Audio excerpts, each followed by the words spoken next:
नमस्कार, Gorakhpur fight back की इस न्यूज हावर में आप सभी दर्शकों का एक बार फिर से स्वागत है। गोरखपुर फाइट बैक न्यूज निरंतर बराबर आपको गोरखपुर की उन तमाम खबरों से रूबरू कराता चला आ रहा है, चाहे वो भ्रष्टाचार से संबंधित हो, स्वास्थ्य हो या शिक्षा हो। हम आपको आज जो खबर दिखाने जा रहे हैं वो काफी संजीदा खबर है और इस पे गौर करने वाली बात है।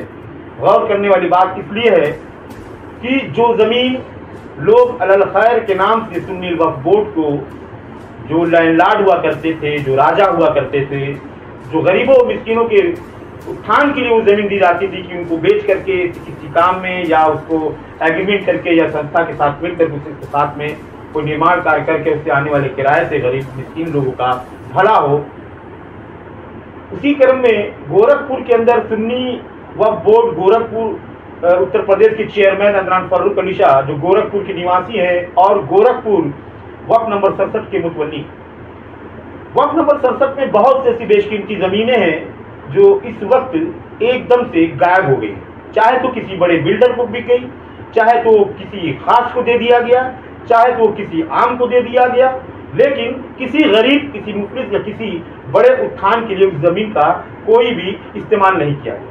अगर देखा जाए तो गोरखपुर में मुख्यमंत्री योगी आदित्यनाथ की सरकार है और मुख्यमंत्री योगी आदित्यनाथ लगातार निरंतर सभी अधिकारियों पर अपनी पैनी नजर रखते हैं, लेकिन गोरखपुर में अपनी पैनी नजर नहीं रख पा रहे क्योंकि उनके गोरखपुर में वक्फ नंबर 67 की कालेसर यानी दीवानी कचहरी के बस स्टैंड के करीब कस्टम ऑफिस बिल्डिंग के जस्ट बगल में एक लाल कोठी हुआ करती थी। उस लाल कोठी को जो वक्फ में आती थी, जो वक्फ नंबर 67 में आती थी, मकान नंबर 441, उस बिल्डिंग को तोड़कर जमींदोज करके सन 2018 में उस जमीन का एग्रीमेंट किया गया पेट्रोल पंप कॉम्प्लेक्स के नाम पर। और इसकी भूमिका के सूत्रधार थे पूरी इस संबंध में अगर कोई सूत्रधार है तो अदनान फारूक अली शाह है। अदनान फारूक अली शाह ने अर्बिट बिल्डर के अभिषेक अग्रवाल और उनके पार्टनर आनंद मिश्रा को उन्होंने जमीन जो वक्फ की संसद की जमीन है एग्रीमेंट कर दिया कि वही लाल कोठी है जिसको इन्होंने एग्रीमेंट किया। लाल कोठी के तोड़ने के बाद उस जमीन को पूरी तरीके से एकदम जमीन बना दिया गया उस बिल्डिंग को और अब उसका सौदा भी हो गया है। लेकिन एग्रीमेंट में जो इकरारनामा हुआ था कि वक्फ बोर्ड को जो भी इस कॉम्प्लेक्स और पेट्रोल पंप से इनकम होगी, मतलब इनको होगी, वो वक्फ बोर्ड को देंगे। परसेंटेज तय हुआ था 65%, 35%। लेकिन अगर देखा जाए तो आज अगर नगर निगम में देखा जाए तो 24/8/2024 को नगर निगम में अर्बिट लाइफलाइन हॉस्पिटल के नाम से जो आप जमीन देख रहे हैं, जो कोठी टूटी है, उसको दर्ज करा दिया गया है। इन सब बातों को लेकर के 19 दिसंबर को जांच के संरक्षक जमशेद सिद्दी ने इस सभी बातों को लेकर अपर आयुक्त को उनके संज्ञान में डाला, एक प्रार्थना पत्र दिया। उस प्रार्थना पत्र पर अपर आयुक्त ने गोरखपुर के जिलाधिकारी को एक टीम गठित करके उस पर जांच करने का आदेश दिया था, लेकिन अभी तक वो जांच खुल करके सामने नहीं आई। ऊंट किस करवट बैठा पता नहीं चला, क्योंकि 15 दिन में वो जांच देनी थी, लेकिन अभी तक वो 15 दिन आया ही नहीं। अब इस संबंध में जांच के संरक्षक जमशेद सिद्दी सुप्रीम कोर्ट जाने वाले हैं। वहीं पूर्व आईपीएस अमिताभ ठाकुर भी अभी कुछ दिन पूर्व आए थे और हमारे चैनल पर उन्होंने बात की थी और उन्होंने बताया कि मैं यहाँ निरीक्षण करने आया हूँ क्योंकि कोई मियाँ साहब है जिन्होंने लाल कोठी जो बेशकीमती जमीन है उसको बेच दिया है। पहले एग्रीमेंट हुआ, फिर रजिस्ट्री हो गई। आइए देखिए क्या है पूरी खबर, क्या कुछ कहा जमशेद सिद्दी ने और क्या कुछ कहा पूर्व आईपीएस अमिताभ ठाकुर ने।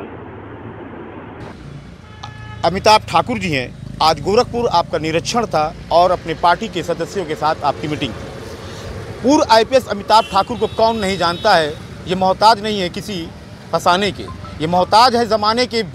इनको सताया गया है और इनको नौकरी से सरकार ने ज़बरदस्ती इनको रिटायर कर दिया गया। आज सच्चाई के राह पे चलते चलते आप गोरखपुर मुख्यमंत्री के सीएम सिटी में इस वक्त खड़े हैं। और क्यों खड़े हैं? क्योंकि हमारे पीछे एक ज़मीन, हम अपने कैमरामैन से कहेंगे दिखाइए, इस ज़मीन पे कभी एक बहुत बड़ी बिल्डिंग हुआ करती, तो उस बिल्डिंग को डिमोलिश करके उस ज़मीन को बेच दिया गया है। ये ज़मीन वक्फ बोर्ड की ये ज़मीन थी और वक्फ बोर्ड की ज़मीन को अगर किसी ने रजिस्ट्री किया है तो शायद ही कोई बहुत बड़ा घोटाला होगा।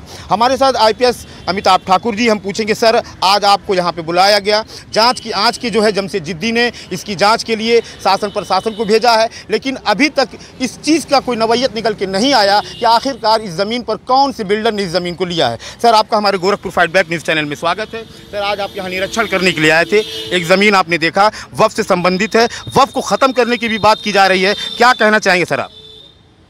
देखिए, जो मैंने अपनी आँखों से देखा, जो मुझे एक वीडियो दिखाया गया, तो मैं भौचक हूँ कि यहाँ एक पूरी बिल्डिंग थी। 2-3 बातें हैं, चूँकि मैं उस चीज़ में बहुत जानकार नहीं हूँ, लेकिन मेरी जानकारी इतनी ज़रूर है कि वक्फ की संपत्ति बेची नहीं जा सकती है। पहली तो यहाँ एक बिल्डिंग थी, उसको ज़मीन दोज किया गया। नंबर 2, वक्फ की संपत्ति को मुझे नाम बताया गया है, कोई मिस्टर मियाँ करके यहाँ पर हैं, मियाँ साहब शायद। अच्छा। तो उनके द्वारा इसको एक यहाँ कोई बिल्डर्स हैं, उनको बेच दिया गया है। उस बिल्डर ने इसको कब्जा कर लिया है। कौन बिल्डर है? आर्बिट बिल्डर नाम के एक बिल्डर हैं, उनके द्वारा कहा जा रहा है कि खरीद लिया गया है। यह खरीदा जाना ही मेरी जानकारी में स्पष्टतया गैर कानूनी है।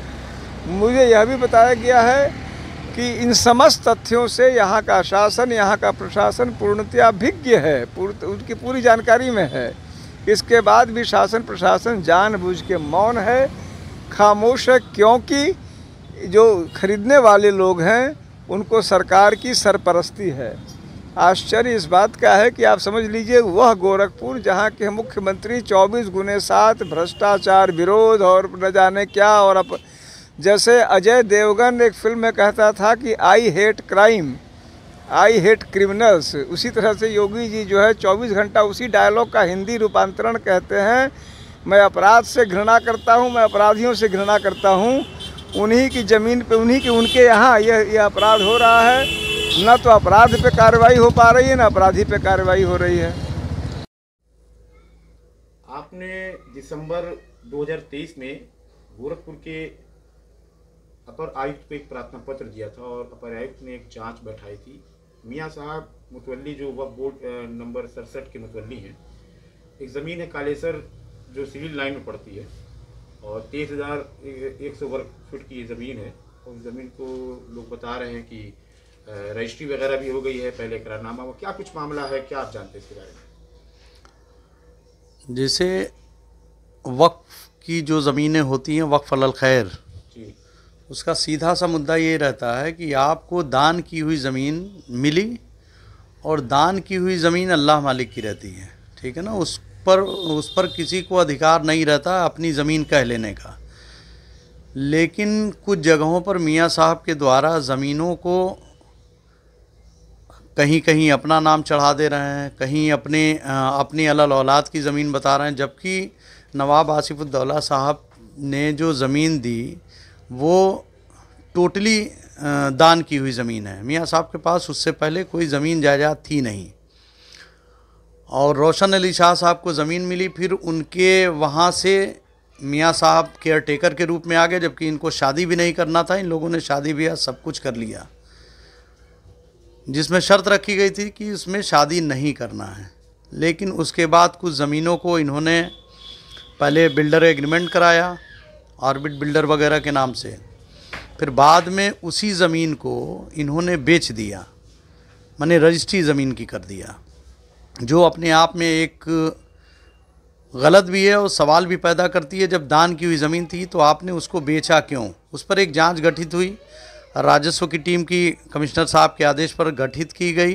15 दिन में रिपोर्ट लानी थी, लेकिन अब इनके दबाव में, इनके प्रभाव में वो जांच आज भी बाधित है। उस पर फिर मैंने एक एप्लीकेशन दिया था, जब इसकी बिल्डिंग को, लाल कोठी को, ये लोग जल्दी जल्दी तोड़ रहे थे उसी जांच के दौरान। उसमें एसडीएम साहब ने एक टीम गठित की, मौके पर टीम गई, लेकिन टीम का भी जो जवाब आया वो बड़ा गोल गोल सा आया। उसमें बाद में कुछ लेखपालों से पूछने पर पता चला कि वो मौके पर गए ही नहीं थे। तो इस तरीके की जांच, अभी भी वो जांच एक तरीके से लंबित पड़ी हुई है।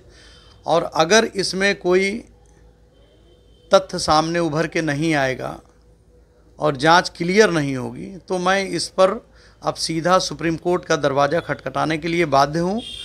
और मैं भी सारे एविडेंस के साथ अपना ये सारा प्रकरण लेकर माननीय न्यायालय के अधीन समक्ष खड़ा होकर अपना बयान दूंगा और एक दाखिल करूंगा PIL, क्योंकि कभी मियाँ साहब इस ज़मीन को जब बेचने के हक़ में थे तब यही मियाँ साहब फ़ारूक अली शाह साहब ने दीवानी न्यायालय में एक मुकदमा दायर किया और उस मुकदमे में इन्होंने सारी अराजियात को पेश किया और उसमें इनके पिताजी अपीयर्ड नहीं हुए, एक तरफा कार्रवाई हुई और उसमें डिग्री भी हुई कि ये सारी अराजियात मने वक्फ़ की है और उसी अराजी को अब मियाँ साहब पुनः बेच रहे हैं, तो कहाँ से ये सही है?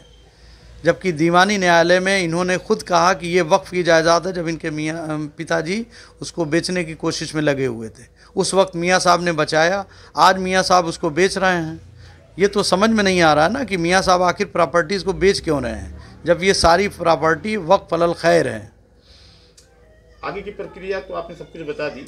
अब हमको ये बताइए कि इसमें नगर निगम में जो है वहाँ पे नाम दर्ज हो गया है ऑर्बिट लाइफलाइन हॉस्पिटल के नाम से, उसको लेकर के क्या करेंगे? ये आपको पता है कि नहीं ये बात? नहीं, ये अभी तक मालूम नहीं था। अब मालूम हुआ है आपसे हमको कि नगर निगम में इन्होंने दर्ज करा लिया, तो नगर आयुक्त साहब के सामने मिलकर इस पर एक आपत्ति दर्ज कराई जाएगी। और ये क्योंकि वहाँ पे पेट्रोल पंप कॉम्प्लेक्स बनना था, तो वहाँ पे ऑर्बिट लाइफलाइन हॉस्पिटल के नाम फिर कैसे दर्ज हो गया?